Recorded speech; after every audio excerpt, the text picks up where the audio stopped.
So this is something that happened to me and my girlfriend when we were in our mid-20s. This happened back in the 70s.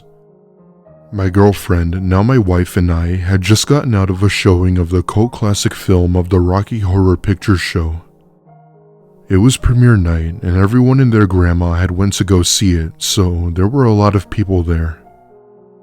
Anyway, after a long night together, my girlfriend recommends that we stop for pizza by this little shop a few blocks down.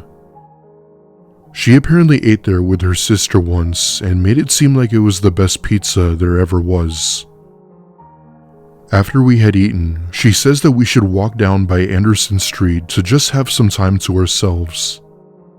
For those who don't know, Anderson Street is a popular road in Salt Lake City. It thrived during the day, but it became a ghost town during the night as most places were closed. We began heading down the street when we happened to pass by a homeless man sitting on a curb. This was strange as Anderson Street is a really nice and luxurious area, so it was rare to see homeless people out here. I had personally known someone in a similar situation, so I immediately felt sympathy for him. My girlfriend recommends that I go in and give him $1 to help him out. I was a very generous person and would always help people in any way I could. I approached this man and right away I could tell that he was clearly scared or sad about something.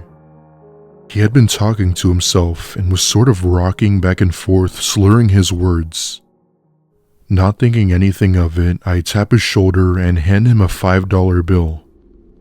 However, instead of taking it or saying anything, he just looks up at me and gives me this dead stare. His hair was a mess and his eyes were bloodshot red, and that was when I could tell that he was on some serious drugs. His stare was so dead, and his face had this expression I can't even explain. Suddenly, he then gets up, still staring at me, and that's when my girlfriend says that we have to go.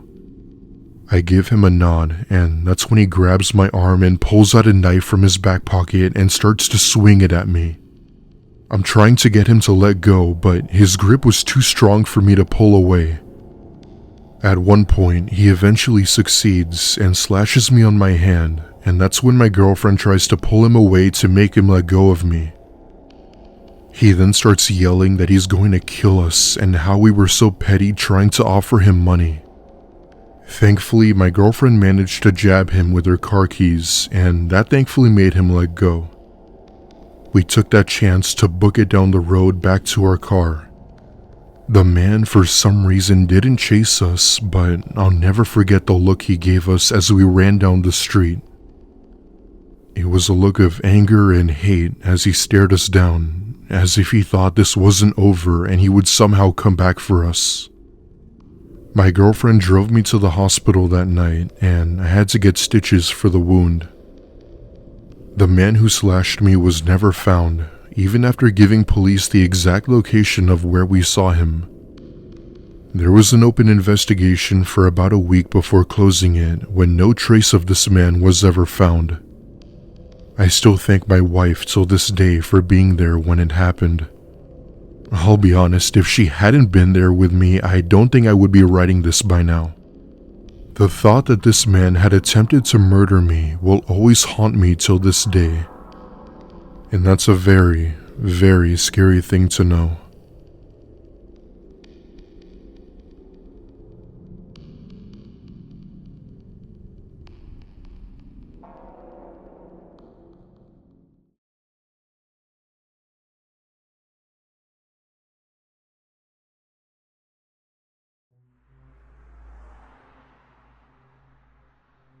This happened to a few friends of mine when we were young teens back in the late 80s. I've never explained this story in full detail, but I've only now just remembered what had happened, so I'll try my best to go over everything that took place. My name is Michael, and at the time I lived with my mum and sister in Washington. I attended middle school just outside of Seattle, and that was the place I spent most of my time.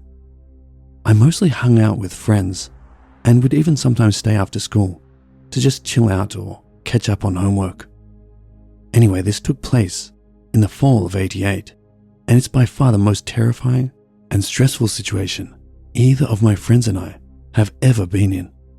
If I can remember correctly, it was the last day of school before winter break, and my friends, Stephen and Jason and I, were sitting at our lunch table as usual, eager for the holiday break to begin. One of our friends, who we'll call Stephen, had recommended we go for a hike up a trail to this neat abandoned sugar shack he found in Gifford National Forest. Stephen was the outdoors type of person and would commonly find cool places for us to explore or visit. Being young teens in the 80s, there wasn't much to do for entertainment, so we were left with whatever we could find that we thought was cool.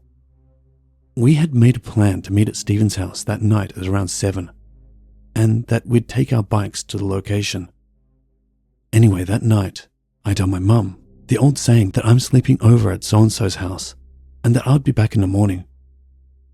With her being good friends with my friend's parents, she didn't think twice about it and told me to have fun. Long story short, I bike over to Stephen's house, and from there, we all bike to the national park, which wasn't as far as we thought. We start to walk our bikes up the trail, and after a good 30 minutes, we finally spot the shack Stephen had mentioned. It was this old, run-down wooden hut with a logo that read American Sugar Company on the front.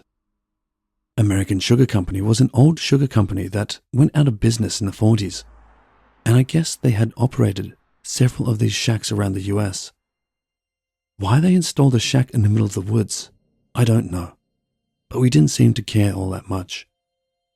Stephen suggests to Jason and I to start gathering up some wood from the trees so that we could start a bonfire. Probably not legal, I know.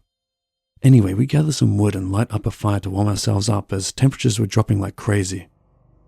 However, not even a minute after we started the fire, we see 2 pairs of headlights coming down the trail we came on, approaching us fast.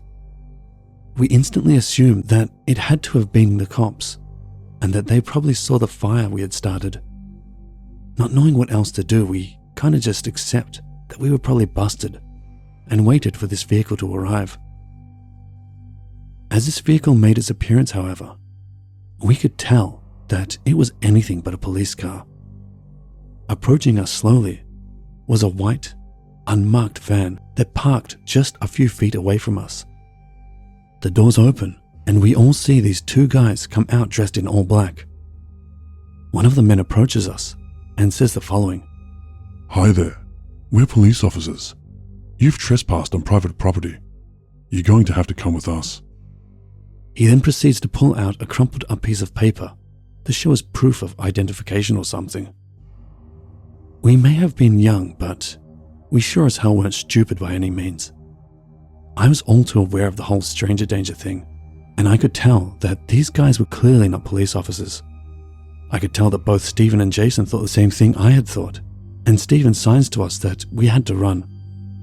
I remember Jason making small talk with them, pretending to act all innocent when Stephen yells for us to run. At that point, we're all on our bikes, pedaling like hell, trying to get away from whoever these people were. However, that's when we see them run back to the van and attempt to chase us down. Thankfully, we had already managed to lose them by going back to Stephen's house. None of our parents managed to find out about this, and nothing has ever happened since. About a month later, Stephen had been watching the news with his parents when a chilling news report came on about a murder that happened not too far from where we all lived.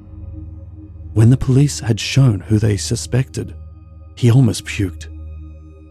They were the same men who tried to chase us down last month and had been found guilty after breaking in to the home of an elderly man and killing the homeowner.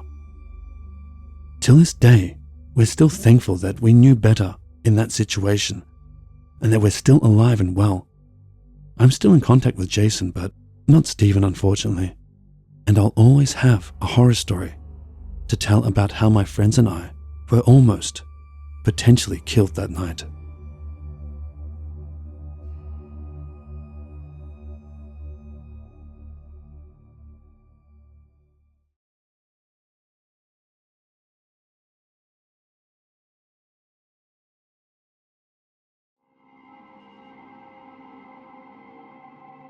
When I was around 14, my uncle and I lived in a small town in Iowa called Pella.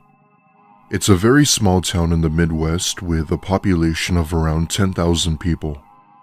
Long story short, my parents divorced and neither one of them were willing to bring me in.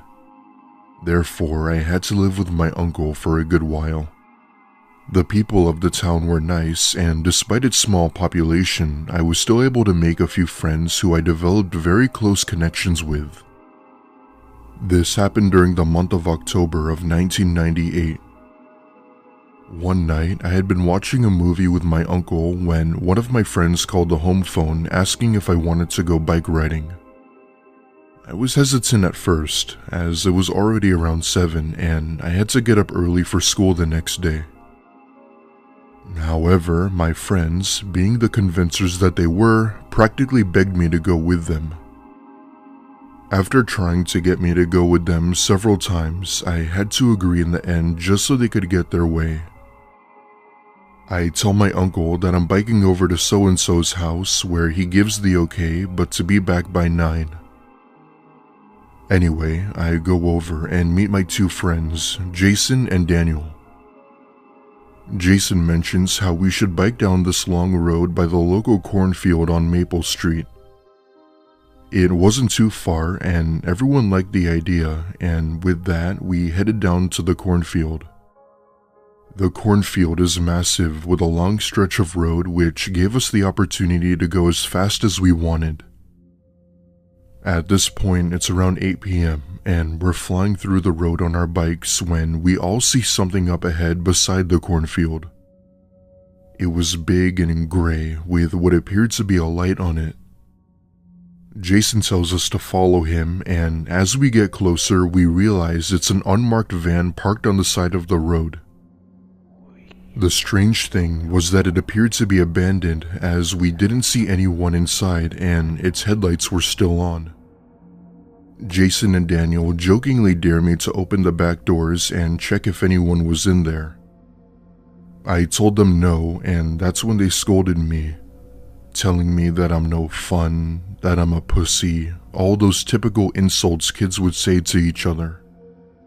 But after constantly pressuring me, I walk up to the van and pull on the back doors trying to open it. After a few good tugs, I manage to open them, falling backwards only to find nothing inside. It was just an empty van with 2 seats in the front. Jason says that it's probably a family and that they might have gone into the field to use the restroom or something. He also says that he's gonna go into the field and give them a quote, little spook. Daniel and I laugh it off as he makes his way into the field while we wait. We both joke about how he's not gonna come out of there, that he's gonna get killed, etc. At one point, we notice that he's been gone for at least 10 minutes, and that's when we start to get a little worried. I tell Daniel that we should go looking for him, and that's when we hear Jason scream. I'd say within a matter of seconds, he was out of that field and yells at us to just go. That's when we hear rustling and see these 2 men in masks emerge from the field with one of them holding a fire axe. All the while, we're all screaming while pedaling on our bikes like crazy, praying they don't follow us. For a brief second, I turn around and see the 2 men just standing there in the middle of the road. Based on their posture, it almost seemed as if they were disappointed that they didn't catch us. For some reason, that really sent a chill down my spine. We thankfully make it back to Jason's house, where we had barged into the house nearly crying. Jason's parents had gotten a confession out of him, as it turns out that he wasn't supposed to be biking on school nights. That being said, his parents still called the sheriff and gave the location as to where we saw this van. Apparently, as Jason was in the field, he came across a clearing where he saw a woman laying down who was clearly deceased. Jason described her as being very pale with her mouth hung open, and that's when he saw the men. Based on his description, I could tell that whatever he saw was enough to make anyone horrified. Long story short, we weren't allowed to go out biking for a good while after that. The next day, school had been canceled because of the nearby murder. I'm not sure if police had found those two men, but we're strongly convinced that they were linked somehow. What was once a nice and quiet town, only to be shook by an incident discovered by a few kids. It was profoundly disturbing.